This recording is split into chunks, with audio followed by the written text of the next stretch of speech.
This is one of the most interesting fights on the card, and it might seem a strange thing to say. We have the natural-born killer, Carlos Condit, former UFC interim welterweight champion, taking on Court the Crusher McGee. I mean, it seems like Court McGee was on The Ultimate Fighter forever ago.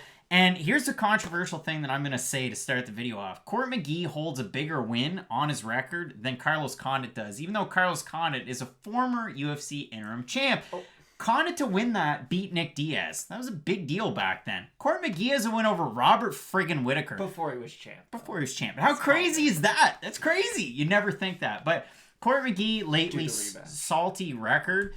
Carlos Condit, since he fought GSP, or, you know, including that GSP fight, he's 2-8 in his last 10. He's lost 5 in a row. And his last win was over 5 years ago over a good opponent. I mean, Thiago Alves, and I get it, you know, BKFC's Thiago Alves, who actually has looked pretty good with BKFC.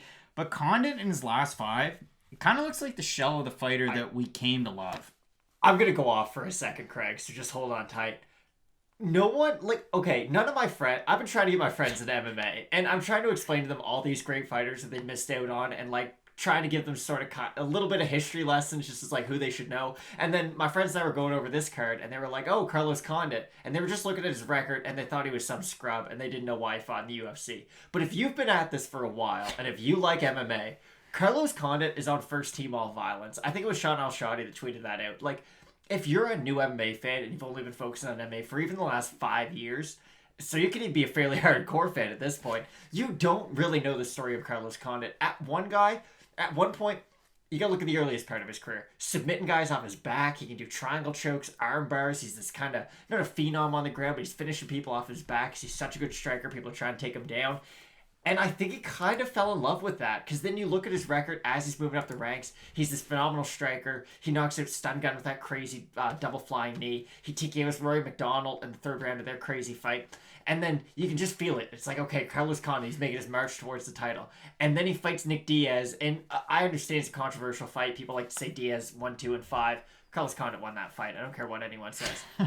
But Carlos Condit had, I'm going to call it now the Dominic Reyes effect, where you have your best performance of your career in a loss in a title fight against one of the greatest fighters ever. Carlos Condit beat the brakes off GSP. Here's the problem, though. GSP beat the brakes off Carlos Condit, too. It's one of the best fights you'll ever see in MMA history. But in the 3rd round where he lands a 1-2, almost like freezes time, it seems, and then loops this big head kick around that smashes GSP in the head, has him hurt, drops him, and then Carlos Condit's going for the finish. It's like, oh, this is MMA at its peak. Like, and that fight really did feel like, okay, you can't get better than these guys. You're just going to get different variations of these guys. Now, of course, MMA as a sport has grown a lot since then, but at least for that one night, it felt like there were two superheroes fighting each other, not to feel too cliche.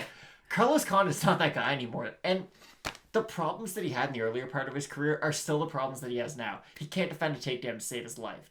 And at least in WEC, or when he was fighting lesser competition, he does have the jiu-jitsu to finish people off of his back. But unless your name's Damian Maia, Fabricio Verdum, Brian Ortega, it's really hard to finish a fight with a submission off your back at high level, or in high level.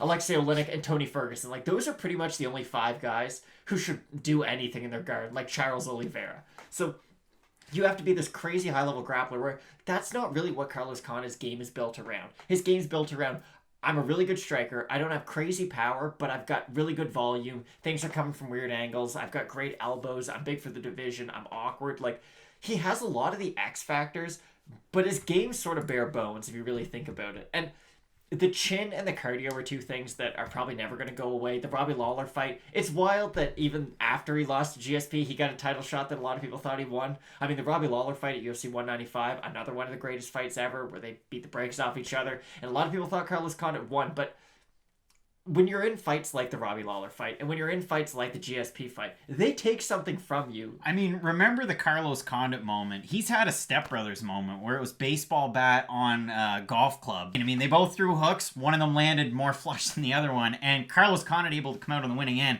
And like you said, I mean, this is a guy that's had like a remarkable career. He's going to be a Hall of Famer, I'm sure. He's not. That's the sad part, but continue. That's the sad thing. I mean, it's just this recent run. We're talking about a guy that's lost 5 in a row. The win over Thiago Alves, all right, it happened, but that was over 5 years ago. how's he going to fare with a guy like Court McGee? Well, I mean, it's been a gradual decline of opponent, and that's tough to say because it's good opponents. I mean, again, 5 losses ago, Robbie Lawler, 4 years ago. Then it's Damian Maia, he gets submitted. Then it's Neil Magny. Then it's Alex Oliveira, he gets submitted. Then it's Michael Chiesa, he gets submitted in that one. Now you get Court McGee. So you're going out of the rankings, and now it's Court McGee. But what's Court McGee good at?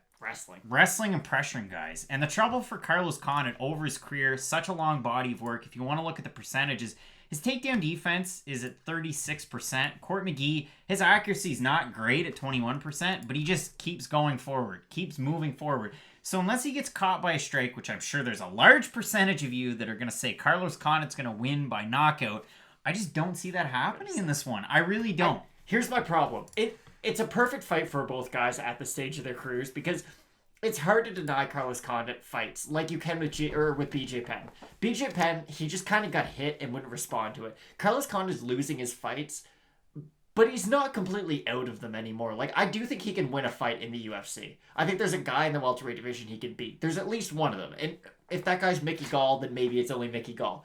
But BJ Penn, it's just at a certain point, it's okay, it's not competitive anymore. He's barely been throwing back. Condit's still doing the things that got him to the dance. It's just MMA in the last 7 years has gone and advanced so much that you can't be that one-trick pony anymore. And we can go through all of his wins, all of his losses. I thought he looked okay against Neil Magny at UFC 219 when he had kind of made his comeback after his retirement from the Maia fight. But he was never able to really put it together after that. I thought, okay, you lose a somewhat close fight to Neil Magny, and then that can kind of get you back into it. That's going to knock the rest off, and you can start taking things seriously. The Brazilian Cowboy fight was good, but when Alex Oliveira is able to take you down and submit you, that's when I started to get concerned, and it's just kind of been one thing after another with Condit. Against my better judgment, I'm going to say he's going to win, though. I think he's going to win and retire. They gave him this fight on purpose. It's because Court McGee, yes, he's got good takedowns. He's a good grappler. And stylistically, he will give a lot of problems to Carlos Condit. But Carlos Condit's just kind of fighting for one more win, I think, so he can retire. I don't think he thinks he's going to become champ anytime soon. I don't think he's going to try to go on a title run, hashtag one more run like Alistair Overeem. I just think he wants to go out with a win, and I think the UFC almost wants to do it for him because he has been a company guy for so long. So Court McGee. For Court McGee, he was never the name Carlos Condit was. He never had the levels of success Condit did.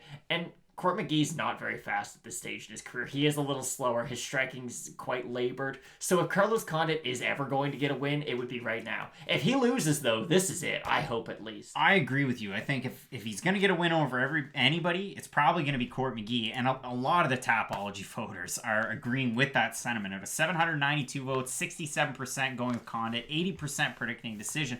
And if you look at Court McGee, even in his last 5, that's where it gets interesting because he loses the decision to Ben Saunders. He loses the decision to Sean Strickland, who's a good striker. He beats Alex Garcia, a very good Cuban wrestler. And then he loses by split decision to Diego Lima and loses to Sean Brady by decision. Stuff like that's going to happen. But Court McGee, again, the takedowns, the pressure, and if he can do that against Carlos Condit, there's a very easy path to decision there. And that's where the odds makers are going because if you look at it in terms of the odds, they've shifted and continue to shift for Court McGee. He opened a plus 120 underdog. He's now minus 131 favorite. And if you look over across the cage at Carlos Condit, I mean, those odds have shifted from a minus 140 favorite to a plus 106 underdog, roughly, over on Best Fight Odds. So odds shifting towards McGee. Fan voting going towards Carlos Condit, which I'm sure it's always going to go towards Carlos Condit. I'm slightly going to edge Court McGee. I wouldn't say it's the most confident pick because it's either one of two things. Carlos Condit outstrikes Court McGee and wins a decision. I don't see him knocking him out. Or Court McGee just pressures, tries to wrestle, and gets Carlos Condit down. And Condit, maybe not the best fighter off his back, kind of the Luis Smolka effect that we like to talk about. And he's way too comfortable off his back, where it used to work for him early on in his career, where he's submitting guys, but now it's not. I don't see it working against Court McGee. But either way, it should be an interesting fight. It's your feature prelim. People are excited. Matt, you going to go with your guy? Probably. Okay, so I had a good weekend last weekend. I can throw one of my picks away a little bit. No, you can't. Carlos Condit, I don't think he's going to finish Court McGee. I think he does one thing really well that can give Court McGee problems, though. if he does get taken down, and if he is on his back, let's say there's only 30 seconds left in the round, he initiates offense like Tony Ferguson off his back, where he will throw elbows and kind of cause some damage. We saw that in the Bisping GSP fight. He's one of the better guys at doing that, although I do believe it's a detriment as a total. If it's something that happens near the end of a round where he does get taken down, he can start to damage his opponent instead of looking to get back up. I'll pick a Carlos Condit, though. I think I'll catch Court McGee going in for a takedown if the strikes are too much for him, because I don't think Court McGee has that kind of explosiveness to just get a hold of Carlos Condit, take him down immediately. I think he is going to at least have to work for the takedown somewhat on the Carlos Condit level and make him work for the takedown somewhat. But I'm going to say Condit. I'm not confident at all with that pick, but I'm going to say Carlos Condit. Hopefully he can turn back the hands of time, end on a win. And I don't want to see him fight again whether he wins or he loses. Just kind of let him go off into the distance, fly away in a car like the end of Grease. Matt going with the natural born killer. I'm going with the Crusher. Ultimate Fighter, Court McGee. I'm really looking forward to this card. We got a lot of really interesting fights, including an extended look at our main event between the former bantamweight champ, Holm, looking to get back up the ladder, taking on Mexico's Irena Aldana. You're not going to want to miss that. Keep it locked in with Fight Night Picks, Matt. And as we always say, let's get into it.